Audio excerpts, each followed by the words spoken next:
চূড়ান্ত এবং বিশুদ্ধ রূপ দর্শক সাধারণের কাছে কেবলমাত্র এই যাত্রার মাধ্যমেই পৌঁছে দেওয়া সম্ভব। কিন্তু কেন?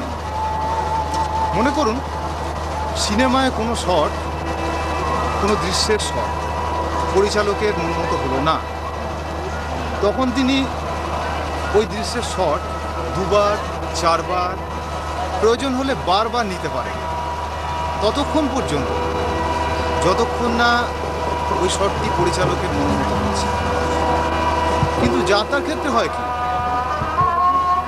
কোনো দৃশ্যে যাত্রা মঞ্চে যদি কোনো অভিনেতা বা অভিনেত্রী বড় রকমের কোনো ভুলভ্রান্তি করে বসেন, তখন উপহার হিসেবে তার ভাগ্যে জোটে খিস্তি, গালাগালি, ইটের টুকরো বা কখনো কোনো পুরনো জুতো।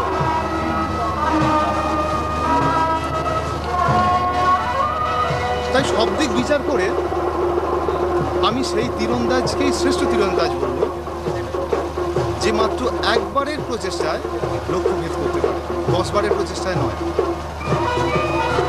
এবার একটা ব্যাপার ভাবার আছে যে কোন নাটকে কতখানি দর্শকদের কাছে জনপ্রিয় হবে তা নির্ভর করে সেই নাটকের চরিত্রগুলির ওপর। মানে একটি নাটকের চরিত্রগুলি তাদের কাল্পনিক রূপ ছেড়ে কতখানি বাস্তবায়িত হয়ে উঠছে তা। এই নাটকে যে সমস্ত অভিনেতা বা অভিনেত্রীরা অভিনয় করেছে,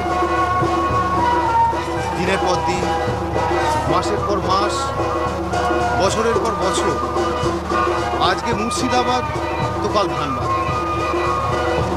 এইভাবে তারা তাদের চূড়ান্ত পরিশ্রম দিয়ে এবং তারা তাদের অভিনয় প্রতিভা দিয়ে এই চরিত্রগুলোকে জীবন্ত করে তুলেছেন। তাদের মধ্যে প্রথমেই আসে যাত্রা জগতের দ্রোণাচার্য পান্না চক্রবর্তী। আপনি কত বছর অভিনয় জগতে আছেন? 43 বছর।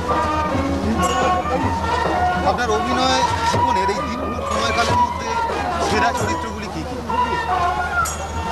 সেরা চরিত্র অনেকেই আছে, তবে সবচেয়ে বড় চরিত্র হচ্ছে মানুষকে টেনে আনা যে চরিত্র। সেই চরিত্রের মধ্যে একটি চরিত্র আমার আজ মনে পড়ছে, আনন্দবাবুর লেখা ফাঁসির মঞ্চে। কারণ একটা আসরেতে তখন গান হতো 12 দিন 14 দিন করে গান হতো। আজ থেকে 30 বছর 20 বছর আগে কথা। ফাঁসির মঞ্চ বই 12 দিন অভিনয় হয়েছে, 12 দিনই ফাঁসির মঞ্চ বই, অন্য কোনো বই নেয়নি। তারপর অনেক বই আছে, যেমন বামা খাবা, ভৈরবের ডাক, পাচন ভঙ্গিত অভিনয়। এখন হয়ে যাচ্ছে সমস্ত যন্ত্রপাতির মাধ্যমে।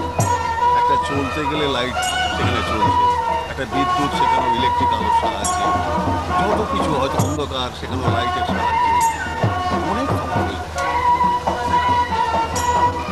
বেশ কিছু বছর দেখা যাচ্ছে যে একটা প্রবণতা লক্ষ্য করা যাচ্ছে যে সিনেমা থেকে প্রচুর সফল অভিনেতা অভিনেত্রী যাত্রা জগতে আসছে, কিন্তু তারা দেখা যাচ্ছে অধিকাংশ ক্ষেত্রেই, মানে অধিকাংশ অভিনেতা অভিনেত্রী সফল হতে পারছে।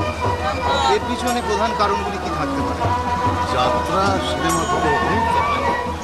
এবং গিরিশবাবু, অহিনবাবু, এমনকি উত্তমবাবু পর্যন্ত, ছবিবাবু পর্যন্ত বলে গেছে যাত্রা জিনিসটা হচ্ছে আলাদা, এবং যে আর্ট দেখাবেন সেইটাই প্রথম এবং শেষ, ভীষণ শক্ত জিনিস। আর সিনেমার ব্যাপার হচ্ছে অন্য ব্যাপার। তারা যে এখানে এসেছে সেই জিনিসটা করতে পারছে না, কারণ তাদের একটা সিন, একটা কথা বলতে গেলে 25টা বার কাট করতে হতো, যেটা পছন্দ হতো সেই জিনিস। কিন্তু এখানে সেই জিনিসটা হচ্ছে না, এখানে একটাই একবারই শেষ প্রথম, ওদের সেটা ঠিক বুঝে নিতে পারছে না এবং করতেও পারছে না। যার জন্য তারা আসছে, টাকা গোনার ইচ্ছা চলে যাচ্ছে, আমরা পরের মানুষ। এই নাটকে আপনি পরশুরামের চরিত্রে অভিনয় করেছেন, তা পরশুরাম চরিত্রের কোন কোন দিকগুলি আপনাকে বিশেষভাবে আকৃষ্ট করে? পরশুরাম এক অবতার, দশম অবতারের এক অবতার। পরশুরাম চরিত্র হচ্ছে বিদ্রোহের চরিত্র।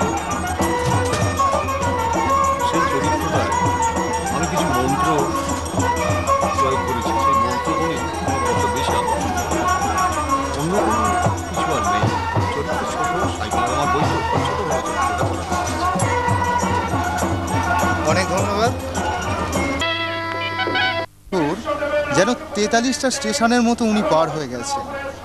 ওনার গন্তব্যস্থল কোথায়, গন্তব্যে পৌঁছাতে কটা স্টেশনই বা বাকি, তার উত্তর কেউ জানে না।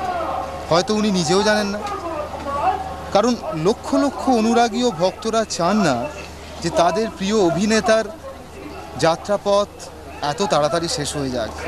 সেই একই উদ্যম, একই পরিশ্রম এবং উচ্চাকাঙ্ক্ষা নিয়ে উনি ওনার বিজয় রথ চালিয়ে যাচ্ছেন।